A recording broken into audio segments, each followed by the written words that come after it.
Good morning mga kaibigan. Welcome ulit dito sa Agusan Mars. Ayan, tingnan nyo na naman yung weather namin mga kaibigan. Ako, maulan-ulan na talaga, and in this latest update, nandyan na po si Ate Maninay sa bahay niya. And then, makikita na ni Ate Maninay yung ginawa ng mga panday. And sobrang nagustuhan ni Ate Maninay mga kaibigan. Nakita na niya. So, napakasaya na daw niya. Hindi na daw siya, nakuna na daw yung stress niya mga kaibigan. So, in this latest update, mga kaibigan, meron pala ako ipapakita sa inyo. So, napost ko na ito sa Facebook mga kaibigan. Curious lang talaga ako mga kaibigan nito ba. Ayan, nilagay ko talaga siya dito sa paper Ayan mga kaibigan, yung makikita nyo na yellow na yan, para siyang mga egg.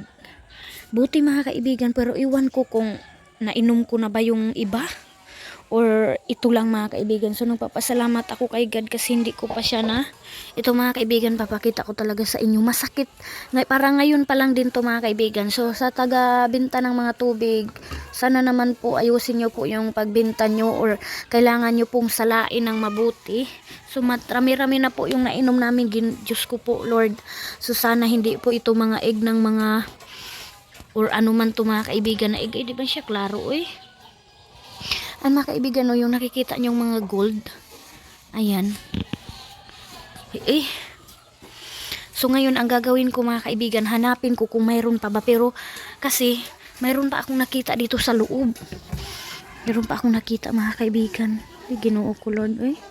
Kadaghan ba anak nila So ayan Tapos mga kaibigan, nanibago ako. Masakit siya inumin yung tubig. Nako, saan kaya to galing? Ulan ba to or ano? Ayan mga kaibigan ayan, malikot yung tubig. Pero ang gagawin ko ngayon, i-transfer ko to mga kaibigan, kasi parang mayroon talaga akong nakita dito sa ilalim pa. Naku mga kaibigan, nag-alala ako kasi sila king nakabaon na ng tubig, and then marami na kaming nainom. So sana Lord, hindi namin nainom Lord itong ganito. Baka mabuhay to dito sa tiyan namin mga kaibigan, Ginoo ko. So ayan kuan kay siya ba kanang more siya guma mga kaibigan, nga danlak kaayo. So ang daming i-transfer ko to, Megan, maulan na. So ngayon mga kaibigan, ipapakita ko sa inyo kung paano ko siya i-transfer para ayan wala itong tubig. So para mayroon ako ebidensya mga kaibigan, baka mag-viral yung natin post ba, para mayroon tayong ebidensya na baka gawa-gawa ko lang mga kaibigan, kasi kanina dito ko siya nilagay sa pixel ko. Tapos nakabaon na sila king. Kasi yung gagawin ko ngayon, ko siya, transfer ko dito sa balde. Magbubuhos ako ngayon mga kaibigan dito sa pixel para mahanap ko yung iba kung mayroon pa ba mga kaibigan. So makikita natin siya dito sa pixel na ito kasi klaro kaayo siya. So para talaga mga kaibigan, parang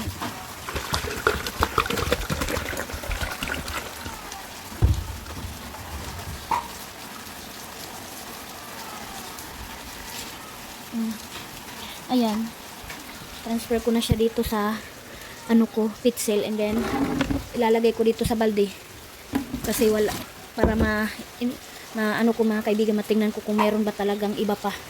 So ayan, ang daming nag-comment mga kaibigan na buti pa daw yung tubig ulan na lang yung inumin namin daw. So mayroon na tayo isa, wala siya mga kaibigan, malinis yung balde ko. So yabo na naman tayo. Sihin ko talaga to mga kaibigan, baka marami siya. Nakabaon pa naman sila king sa school. Para awareness talaga yung iba mga kaibigan. Diyos ko po. Parang stuck talaga siya mga kaibigan ba. Masakit siya. Mga kaibigan, masakit siya inumin. Tinitingnan ko talaga Ayan. Kasi klaro siya mga kaibigan Ayan, in-inspection ko na siya. Wala dito mga kaibigan. So another one, siguro mga kaibigan ba yung mga trabahante ang hindi naglilinis, or yung ang kinila ganun. Siguro stuck to mga kaibigan. Sana hindi yun itinanggati-gati mga kaibigan, Jesus Christ. Ayan, malinaw na malinaw yung tubig dito. So makikita natin yun. Kasi kanina pag inom ko mga kaibigan, napatigil talaga ako. So wala siya. Ayan, lagay natin dito.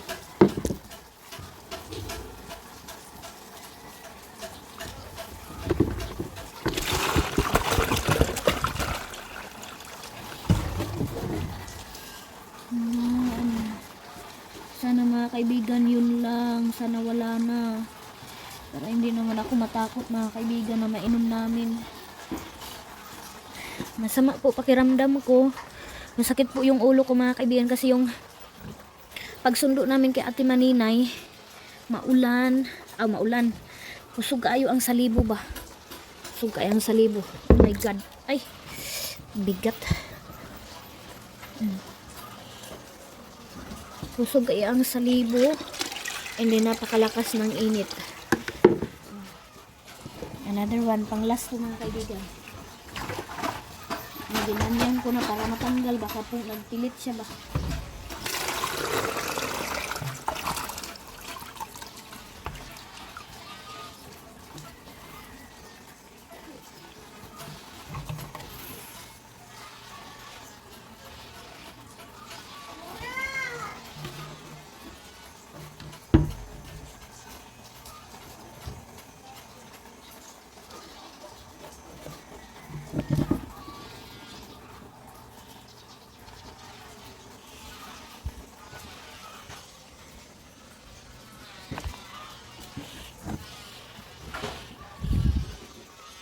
Ayan. Yan mga kaibigan, parang wala na mga kaibigan. Diyos ko po, Lord. Ano ako? Kaya talaga minsan mga kaibigan, kapag nag-open ako ng nag-open ako nitong tubig na to, nagpe-pray talaga ako kay God mga kaibigan na sana sip itong tubig.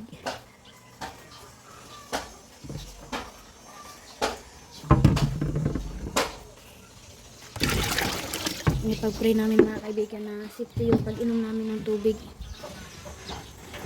Ayan na, na-transfer ko na siya dito sa balde. Good morning mga kaibigan. Dito kami nakatulog. Oh. Ha? Nag-toothbrush Ate Maninay. Dito kami nakatulog kay Ate Maninay mga kaibigan. And sabi ang sa'yo. Yun si auntie oh. Hello mga kaibigan. Welcome dito sa bahay nila mama. Dito sa old. Dito pa ako nag-relax mga kaibigan habang nagkasakit ako. Kasi wala akong kasama doon sa Tabok. And buntis tayo mga kaibigan. Baka mapano ako doon. Wala akong kasama. Kasi si Dudong Junjun ninyo nag-work dito kay Ate Maninay. And then inalagaan naman ako nila, and then masarap always yung kain namin, merong mga gulay, karne, kahit ano-ano na mga kaibigan. So in this latest update, nandito na po, welcome back Ate Maninay. So busy na naman siya sa pag-alaga ng kanyang mga panday, pag-entertain. So ngayon, punta tayo doon mga kaibigan. Nakatulog ako, ayan, dito ako natulog ng panandalian kasi galing ako nag-edit mga kaibigan. So nirelax ko muna yung katawan ko kasi hindi pa siya masyado okay. Masakit pa yung ulo ko at saka yung mga katawan ko mga kaibigan. And tara, punta tayo doon sa taas kasi nag-snack na sila. Nagluto sa Ate Maninay. Tingnan natin kung ano yung niluto na. Ayan mga kaibigan, oh, grabe kadagum oh. So kailangan ko nang kunin itong nilabhan ni mama kasi ano siya, gidrain to ni mama kanina sa washing, and then natuyo na siya mga kaibigan. So kunin natin, baka mabasa sa ulan. Wala pa naman dito si mama kasi nandun sa Tabok oh. Grabe, maulan talaga dito sa amin. Dalhin ko na lang siya doon sa taas mga kaibigan para, kasi kay Janjan ito nahigaan. So dalhin ko na lang siya kasi ano na siya, yung ugan na siya, tuyo na. So tara. Yan, dahil naiwan ko yung stand ko. Hi! Kainan na naman sila. Hi!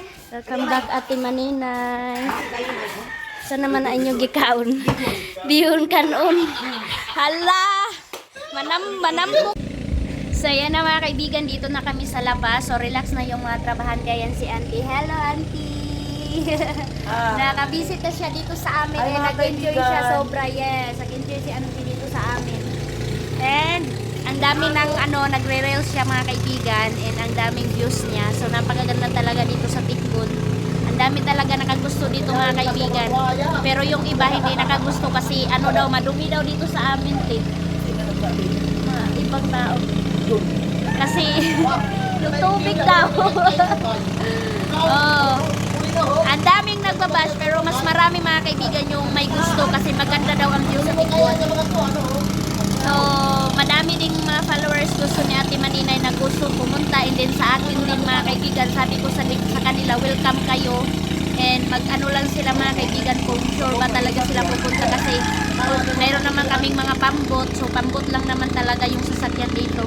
Kaya ngayon, pauwi muna kami in this update mga kaibigan, uwi muna kami doon sa Tabo kasi maligo muna kami doon, and then magbihis, magdala kami ng mga damit dito kasi dito daw kami tulogin ni Ate Maninay ulit mga kaibigan kasi wala siyang kasama, so dito kami ni Uncle Tani, and then si Auntie yung alis na siya bukas mga kaibigan, butuan siya uwi, and then hindi siya na ano sa mga isda dito mga kaibigan kasi krisis. Wala kaayo, walang kinila, walang baga na masyado mga kaibigan, and then daing. So naghanap pa si Ate Maninay doon sa Tabuk siguro, or ngayon pupunta sa Ate Maninay para madala ni Auntie doon sa Butuan. So babalik siya soon. So sana pagbalik niya mga kaibigan, medyo taas na ang tubig para maraming huli isda. Ayan na sila. Relax time. Kapi-kapi. Yes, kapi-kapi. And dahil, alam niyo mga kaibigan, dahil uwi si Auntie, mag-ihaw kami ngayon, magkakatay kami ng baboy. Oh my God, ganyan. Yun yung sinabi ko sa inyo mga kaibigan, kapag dito talaga sa Ate Maninay, party talaga, always ang malaking bahay, and then kainan, and then ang sarap ng ulam namin mga kaibigan kasi nag-grocery sila ng, yes, nag-grocery sila ng mga gulay. So buhong kami ng gulay, grabing kain namin ng gulay. Sa Coffee Life na naman sila, oh. So kanina ang sarap ng snack nila. So siguro mag-ano daw si Ate Maninay, yung bahay kubo na yan mga kaibigan noon, sira na siya. So sabi ni Ate Maninay mga kaibigan, gusto niya ulit maranasan yung bahay kubo, magpagawa siya ulit, aayusin yan, and then doon na daw kami magluluto tulad noon yung first pag ano nito, pag hulma nito na bahay, doon kasi kami nagluto mga kaibigan. Kaya sabi ni Ate Maninay, doon nakakain, doon na maghuhugas. So update na lang mga kaibigan kapag nagawaan na. Ayan na yung mangingisda, going na sila sa lake, alas 4 na. Ayaw, makayuti ay na. So in this latest update mga kaibigan, dahil lang dito na si Ate Maninay, so update ko lang sa inyo, dito na po sila sa first floor, and then napakabilis lang talaga mga kaibigan. So ngayon nakikita na talaga ni Ate Maninay kung ano yung proseso sa paggawa mga kaibigan, sa pagpanday. So isang day pa lang nila, nagganyan-ganyan pa sila mga kaibigan, and then palibot na doon banda papunta dito. So meron na, okay na siya, and then meron pa yan ilalagay sila Uncle Tani pero hindi pa dumating. So sabi nila bukas daw dito na sila sa kabila, pero iwan ko mga kaibigan kung ano yung gagawin nila. So hala, hindi daw makaihaw kasi walang blade. So dahil walang ano mga kaibigan, ubos na yung laman ng ref. Tingnan natin, ubos na yung laman ng ref mga kaibigan. Kaya sabi ni Ate Maninay, kung mag-isa-isa daw siya magbili doon sa bayan ng ano, ayan o, tubig, at saka ayan, wala nang laman mga kaibigan in this update. Pero dito mayroon pang mga ano, yung mga grocery ni Ate Maninay. Ayan, yung backbone, yung hindi ko to na-update sa inyo. Ayan, mayroong hotdog, and then dito mayroong mga isda or ano-ano man dyan mga kaibigan, mayroong ice. So napakalamig na nitong freezer ni Ate Maninay. So kailangan daw ni Ate Maninay mag-ihaw na lang. Dito mo kailangan na lang mag-ihaw ni Ate Maninay mga kaibigan kasi kapag magbili siya sa palengke, ang mahal na daw mga kaibigan. Kaya mayroon si mamang baboy dyan, yung binigay ko sa kanya, ikakatay na lang daw sabi ni mama, kasi bilhan na lang siya ulit ni Ate Maninay ng maliit na biik para maalagaan ni mama. Kasi kapag magbili mga kaibigan, mahal na ng buo. So yun daw yung ibibigay ni mama para maulam dito. Kasi medyo matagal-tagal pa talaga mga kaibigan before matapos itong bahay ni Ate Maninay. Pero kasi kailangan na talaga matapos. Ang saya talaga namin dito mga kaibigan. Walang tigil ang tawanan. Napaka-simple na buhay mga kaibigan. So dito busy sila kasi mayroon daw gilit. Nakahanap na sila ng gilit mga kaibigan. So trabahuin talaga nila kasi baka daw bukas walang makatrabaho kasi mag-duty sila mga kaibigan eh. Ayan si mama. Hello mga kahat! Nandito si anak ni Hak sa amin mga kaibigan. Dito siya nagbakasyon sa amin kasi magre-rest muna si mama niya, mag-relax para oo, mama, para mabilis si mama maka-recover sa kanyang sakit. So kinuha ni Ate Aileen si Tio. Dito siya muna sa Agusan Mars. Yay! Mama, hello mama. Mama. Tawagas mama. Mama Hak, Mami Arlene. So yun mga kaibigan, yung kakatayin ni Ate Maninay. So si mama na din ang nagdesisyon mga kaibigan. Hindi na lang daw niya anuhin sa birthday niya. Kasi kami mga kaibigan, April 9 si Tio. April 10 si Soy Soy. At saka ako din, April 10 si mama, April 10. So malaki na kasi yung baboy ni Ate Hak mga kaibigan. So mag-ano na lang kami, maki-birthday na lang din kami mga kaibigan. Isahin na lang namin yung handa. Iwan namin mga kaibigan kung saan kami banda. Basta mayroon ng isang baboy na malaki. Kasi malayo pa eh. So yan mga kaibigan, tingnan nyo si King. Akala ko hindi ito alam ni King na laro mga kaibigan or tato-tato. Kasi kami noon, ganyan din kami mga kaibigan, nilalagyan namin ng alcohol and then ginaganyan namin sa balat namin yung mga cellophane para ano yung letter, matransfer o. Diyos ko po. King, ayaw King, kay mahugaw, masuko si teacher. Tama na. Sana mga kaibigan, pinagtripan na naman ni Tio yung mga chicken ni Palunya oh. Kasi sobrang saya niya talaga mga kaibigan kapag nakahawak siya ng mga sisiw. Oh my God, si Tiyong, no, suko palo. Ala! Ayaw ti. Mabalian lagay. No. Kasabaan lay ka ni Papa te. Gagara isab si ate o mahulog na ala. Unas Papa te. Diri ra kay mahulog.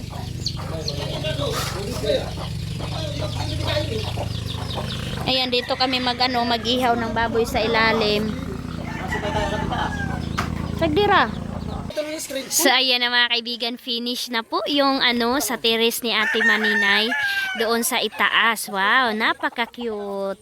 Ayan si Tio ninyo mga kaibigan, busy pa rin sa pagdakip ng manok ni Papa. Ang tinday, may tana madakpan sa tinday. Haw na. Dakpan na, kaya nakalugar na ka.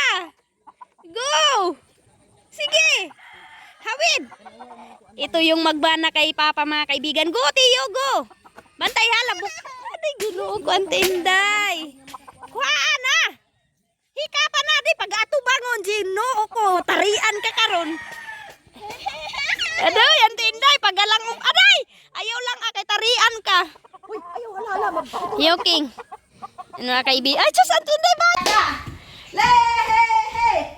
Singat. Kabibo na lang. So yun, dahil sa kagustuhan ni Auntie Inday mga kaibigan, na ibang view na yung house ni Ate Maninay. Gigulgul lagi diretso. Di man ni sa Aileen man ang gusto. New look home na. So para matabunan mga kaibigan. Ayan, busy na mga kaibigan ang tauhan ni Ate Maninay doon sa baba. Party na naman. Kailangan nila linisin mga kaibigan, and then para malagay na sa freezer, and then mag-ano kami ngayon, magluluto kami ng laman loob at saka magsugba ng tiyan. Ayan na sila. Doon sila. Nge! Dili pod. Ang ganda talaga ng sunset. Tama, sunset na no?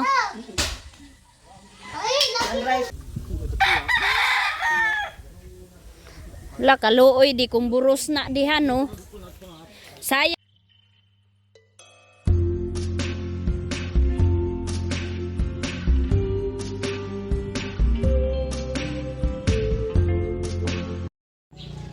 So ayan mga kaibigan, hello! Kumusta po kayo mga kaibigan? Good morning! Welcome po dito sa bahay mga kaibigan, and in this update mga kaibigan, ito yung first inject natin mga kaibigan as a pregnant mom.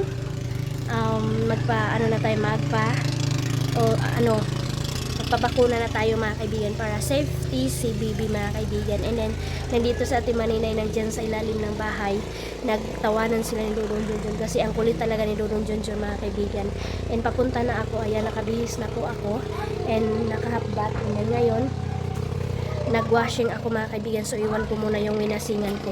So ano sa Ate Maninay, oh, naghatid sila Ate Maninay ng ulam sa mga midwife kasi si Papa Chairman siya dito sa Tikdon, kaya si Ate Maninay yung napag-utusan nila mama na maghatid, pero papunta na siya sa Tabok. Yan. San Papa si Dodong Junjun mga kaibigan, busy sa paggawa ng stick nicking project nila sa school. Di anak naman na nimo. Pila naman na kabuk?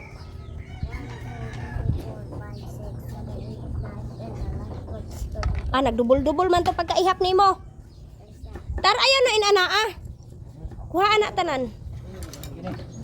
Project nila sa school, gagamitin niya nila counting mga kaibigan. Iwan ko kung ano pa yun. Ito mahugawa na imbis kay hinlo. Kasi na hindi naka-duty si Dodong Junjun kasi nagawa ng stick ng kanyang anak. And meron na kaming panghuli ng isda mga kaibigan. Meron na kaming bamboo. Kaya medyo madumi dito banda. Ano na kasi si Dodong Junjun, baka mag-ready na kami, baka babaha ito mga kaibigan. At least meron na tayong panghuli ng isda ulit na screen. Hello mga kaibigan, tapos na kami ni Star Gian doon and hindi po ako na-injikan kasi 3 months pa mga kaibigan. So ito lang yung binigay muna, yung folic acid, iron and folic acid mga kaibigan. So ito yung binigay sa akin. So thank you sa midwife namin na pumunta dito. Shout out. And then Star Gian para sa sisto yung tablet sa kanya na binigay. 3.5 yung kay Star Gian. And then si Dodong Junjun at saka si Pastor Jerome mga kaibigan, mag-take din sila. Kasi kailangan namin mag-take dito mga kaibigan kasi hindi natin alam na baka nagkasisto na tayo. So advance na mga kaibigan. So hanggang 5 years old and up, pwede na makatik ng parasisto.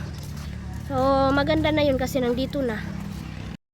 So uwi na ako kasi kailangan ko tapusin yung mga nilabahan ko mga kaibigan. So, hello! Hindi pa ako nag-breakfast. Maya na ako mag-take ng vitamins kapag nakakain na ako. Ay,